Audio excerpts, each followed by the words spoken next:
అందరికీ నమస్తే అండి. ప్రకాష్ రాజ్ గారు, మీ జస్ట్ ఆస్కింగ్ ఆగిపోయిందా?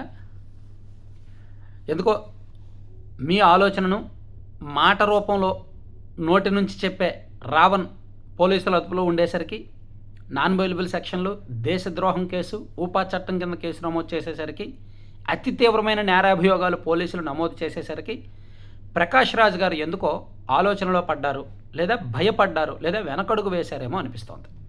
అవునా కదా? ఈ ఒపీనియన్ మీరు కూడా యాక్సెప్ట్ చేస్తే మాత్రం వెంటనే లైక్ చేయండి, షేర్ చేయండి.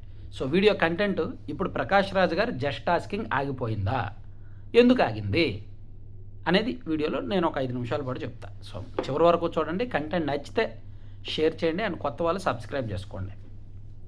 ప్రకాష్ రాజ్ గారు ఆయన నినాదం జస్ట్ ఆస్కింగ్. ఆయన ఏం అడిగినా సరే లాస్ట్లో జస్ట్ ఆస్కింగ్ అని ఒక హ్యాష్ ట్యాగ్ పెడతారు. అలాగే ప్రశ్న రావణ్ అరెస్ట్ అయిన రోజు నుంచి జూలై 5వ తేదీ వరకు, అంటే ఆయన మీద ఊపా చట్టం కింద కేసు నమోదు చేసే వరకు ప్రకాష్ రాజ్ గారు రోజుకు ఒక వీడియో రిలీజ్ చేశారు రావణ్కి మద్దతుగా. రావణ్కి మద్దతు ఇవ్వడమే కాకుండా అతనికి వీళ్ళు ప్రభుత్వం భయపడుతోందని, సో అతను ఏ తప్పు చేయలేదని, కోర్టులు అతను కేసులు కొట్టేశాయని, ప్రశ్నించడమే నేరమా అని, ప్రశ్నించితే భయపడతారా అని పూర్తి స్థాయిలో అతనికి మద్దతుగా ఏకపక్షంగా ఆయన మాట్లాడారు. సో దాంతో ఇంకా అప్పటి వరకు వీళ్ళిద్దరికీ రిలేషన్ ఉందేమో అని అనుమానం ఉన్న వాళ్ళు కాస్త కన్ఫర్మ్ అయిపోయారు. సో ఆలోచన ప్రకాష్ రాజ్ది అయితే మాట ప్రశ్న రావంది. సో అలా వీళ్ళిద్దరు భావజాలం కలిసింది అని అనుకున్నారు. అయితే ఇప్పుడు ఎప్పుడైతే ఇంత తీవ్రమైన కేసులు నమోదు చేశారో, నాన్ బెయిలబుల్ సెక్షన్ల కింద లోపలేశారో, ప్రకాష్ రాజ్ గారు అప్పటి నుంచి ట్వీట్లు ఆపేశారు.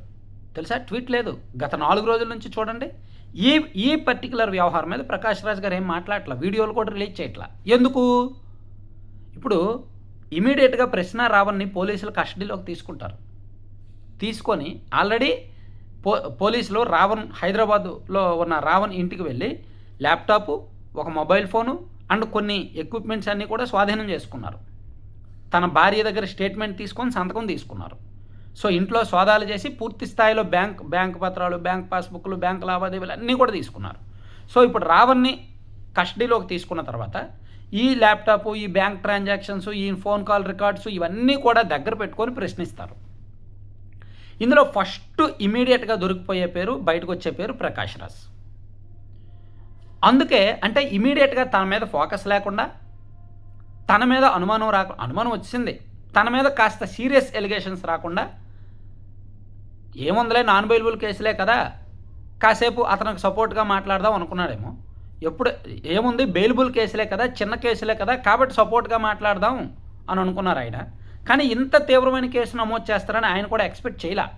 దాంతో ఇంకా ఆయన సైలెంట్ అయిపోయారు. ఎందుకంటే ఇదే కేసు కనుక ఇతను ప్రశ్న రావణ్ వెనక ప్రకాష్ రాజ్ ఉన్నాడు, అతనే డబ్బులు ఇచ్చి మాట్లాడించాడు అని పోలీసులు వన్స్ కన్ఫర్మ్ అయితే ఇమీడియట్ ఈ కేసులో ఏటుగా ప్రకాష్ రాజ్ గారిని చేర్చేస్తారు. అంటే నేను ఇక్కడ చేరుస్తారు అనట్లేదు. అయితే if there is any chances, అంటే ఒకవేళ ప్రశ్న రావణ్ బ్యాంక్ అకౌంట్లో ప్రకాష్ రాజ్ గారు డబ్బులు వేసిన ఆధారాలు కనిపిస్తే, ప్రశ్న రావణ్ ఫోన్లో ప్రకాష్ రాజ్ గారి దగ్గర నుంచి కంటెంట్ వచ్చింది, ఇద్దరు కూడా మాట్లాడుకొని చేశారని పోలీసులు నిర్ధారించుకుంటే ఇమీడియట్గా ఈ కేసులో ఏటుగా ప్రకాష్ రాజ్ గారు ఉంటారు. రావణ్కి ఎలాగైతే నాన్ బెయిలబుల్ సెక్షన్ల కింద ఇంత సీరియస్ కేసులు పెట్టి లోపలేశారో, అప్పుడు ప్రకాష్ రాజ్ గారికి కూడా ఆ ఎఫెక్ట్ ఉంటుంది. అది ఉండకూడదు అంటే తను కొన్నాళ్ళు సైలెంట్గా ఉండటం మంచిది అని ఆయనకు అర్థమైంది. అందుకే ఈ జస్ట్ ఆస్కింగ్ తాత్కాలికంగా ఆపారు. లేకపోతే ఆయన ఆగే రకం కాదు. బెయిలబుల్ సెక్షన్లో చిన్న కేసులు అయితే అసలు ఆగే రకం కాదు. ఇంత పెద్ద కేసులు అయ్యేసరికి మళ్ళీ తనకు కెరీర్ ఇబ్బంది అవుద్ది. ఆల్రెడీ సినిమాలు లేవు. ప్రకాష్ రాజ్ గారు ఇదివరకు చూస్తే ఇప్పుడు సినిమాలు బాగా తగ్గాయి కదా.